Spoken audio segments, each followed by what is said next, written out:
नमस्कार बंधुरा आज के आमी आपनादेर एकटा नतून रेसिपि बानिये देखाচ্ছি सेटा हलो पनीरेर एकटा रेसिपि सेटा आमी काजू बादाम और पोस्तो दिए बानाबो। ठीक आछे, ताहले आपनारा दया करे आमार चैनलटा एकटु देखुन प्लिज। प्रथमे आमी कड़ा गरम होते दिएछि, एरपरे आमी कड़ार मध्य एकटु सादा तेल दिए आज के आमी सादा तेल और घी दिए रान्ना करब। এই পনিরের তরকারিটা যদি সাদা তেলে রান্না করা যায় তাহলে খেতে খুব সুস্বাদু হয়, কিন্তু সাথে ঘি অবশ্যই দেবেন। ঘি যদি না দেওয়া হয় তাহলে রান্নাটা স্বাদ একটু কমে যায়। এই যে আমি একটু তেল দিয়ে দিলাম, এরপর আমি উপর থেকে একটু ঘি দেব। घी दिচ্ছি আমি 1 চামচি মতো ঘি দিলাম। এবারে আমি কড়াইতে সব রকম ফোড়ন দেব, গরম মশলা দেব, জিরে দেব, তেজপাতা দেব আর আমি শুকনো লঙ্কা দেব।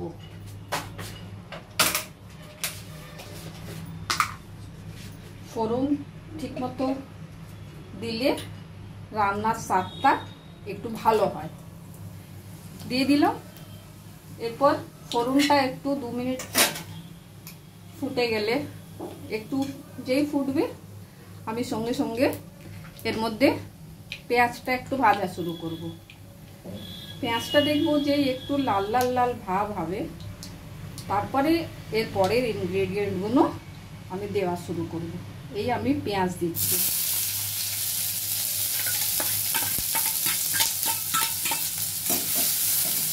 পেঁয়াজ দিয়ে আমি খানিকক্ষণ এটা নাড়াচাড়া করব, মানে পেঁয়াজটা একটু লাল হওয়া চাই। যতক্ষণ আমি পেঁয়াজ ভাজছি ততক্ষণ আপনি আমার এই গাছটি দেখুন, আমি কলমি শাক খেয়েছি, খেয়ে ওর ডাঁটাগুলো রেখে দিয়েছিলাম। সেটা আমি একটা পাত্রে বসিয়ে আমি এই কিচেনের মধ্যেই একটা কলমি শাকের গাছ বানিয়েছি। এটা কদিন মানে ঠিক মতো হয়ে গেলে তারপরে আমি ঠিক করেছি এরপরে আবার যখন কলমি শাক আনবো তার ডাঁটাগুলো রেখে দেবো। আর এইটা কলমি শাক দিয়ে ছোলার ডাল দিয়ে আমি একটা ধোকার রেসিপি বানাবো, তখন আমি আপনাদের সেই রেসিপিটা ভালো করে দেখাবো।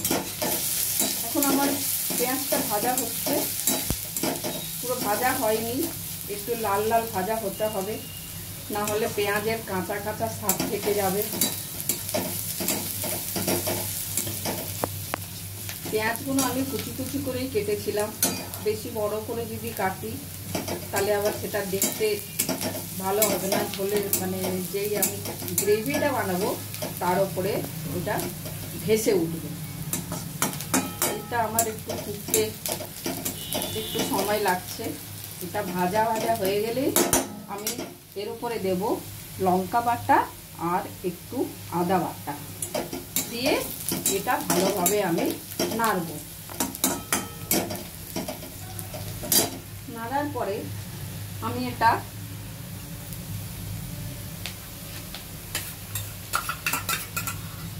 এই আদা বাটা লঙ্কা বাটা দিলাম, তারপরে একটু আদা বাটা দিচ্ছি। দুটো জিনিস দিয়ে ভালোভাবে একটু নাড়তে হবে।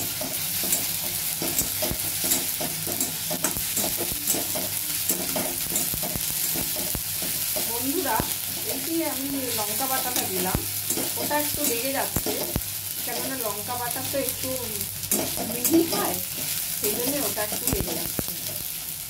তো এই মশলাটা যাতে পুড়ে না যায় তার জন্য আমি একটু এতে জল দিতে চাই। জল দিলে মশলাটা লাগবে না এবং তরকারিটাও ভালোভাবে হবে, তৈরি হবে। আমি জল প্রয়োজন মতোই দেবো, বেশি দেবো না। বেশি জল দিলে আবার ওটা খেতে খারাপ হয়ে যাবে, স্বাদ খারাপ হয়ে যাবে। এটা ঠিক মতো নাড়াচাড়া করে 30 সেকেন্ডের মতো আমি এতে দেবো পেস্ট করে রেখেছিলাম পোস্ত আর কাজু বাটা।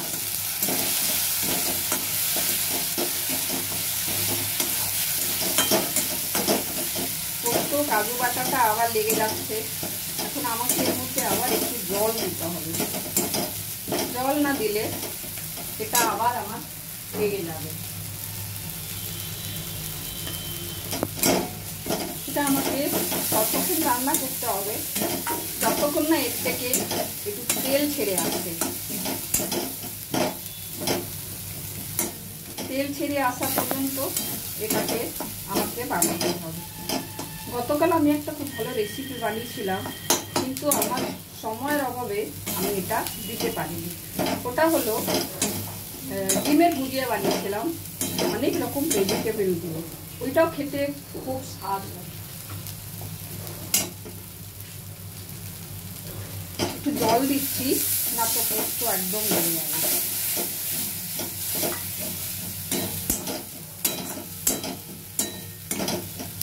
পোস্ত ভালো করে 2 মিনিট কষানো হয়ে গেলে তার উপরে আমি একটু এখন নুন দেব।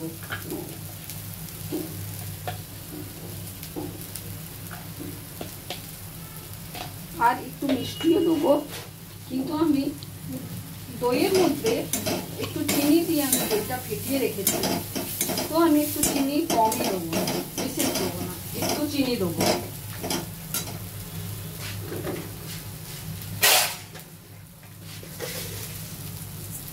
চিনি একটু উপর থেকে ছড়িয়ে দিলাম, বিশেষ দিলাম না।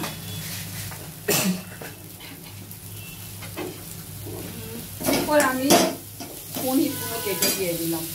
এতে 200 গ্রাম পনির আছে। এটা আমুলের পনির, আমুল মালাই পনির। এটা খেতে খুব সুস্বাদু হয়। এটা তো লেগে যাচ্ছে, তো আমি বলছি এতে একটু জল দিই। জল না দিলে তরকারিটা পুরো লেগে যাবে।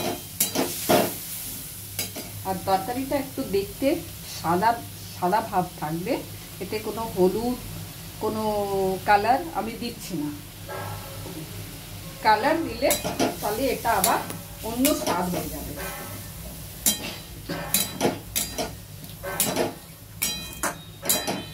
আপনাদের কেমন লাগছে বলবেন। যদি আপনাদের এই রেসিপিটা ভালো লাগে তাহলে আমাকে একটা ছোট্ট লাইক করে দেবেন, একটু সাবস্ক্রাইব করে দেবেন।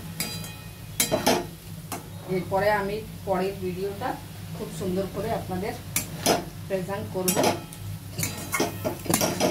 আমার রান্না করা আমার প্যাশন। আমার রান্না করতে ভীষণ ভালো লাগে। রান্না করে লোককে খাওয়াতে আমি খুব পছন্দ করি। এরপর আমি একটু দই দিয়ে দিচ্ছি। দইটা আমি একটু চিনি দিয়ে ফেটিয়ে রেখেছিলাম।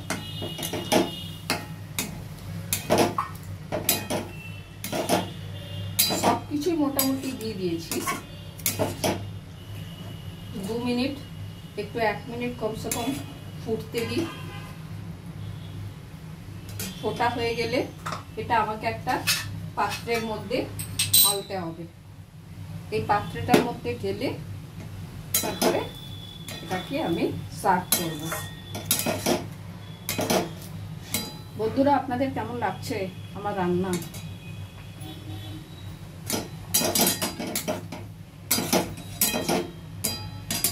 খুব ভালো রান্না আমি করতে পারি না, তবে আমার রান্না করাটা একটা শখ আর কি, সেই জন্য আমি রান্না করি। রান্নাটা আপাতত হয়ে গেছে। হ্যাঁ, এরপরে আমি জল তো আর দেওয়ার এতে দরকার নেই। জল যা একটু মশলার সাথে দিয়েছিলাম সেটাই যথেষ্ট।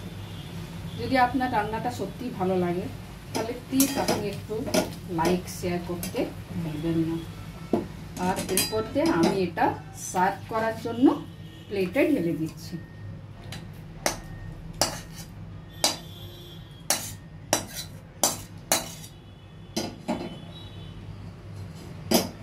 আর একটু গার্নিশ করার জন্য আমি কটা ধনেপাতা এতে উপর থেকে দিয়ে দিচ্ছি। ধনেপাতাটা অবশ্য দেওয়া উচিত প্রত্যেক রান্নাতে। এটা খেতেও ভালো লাগে, সুস্বাদু লাগে, আর এটা ধনেপাতাটা হেলথের জন্য খুব ভালো। নমস্কার বন্ধু। আপনার কেমন লাগলো রান্নাটা নিশ্চয়ই আপনি কমেন্ট করে জানাবেন। ধন্যবাদ।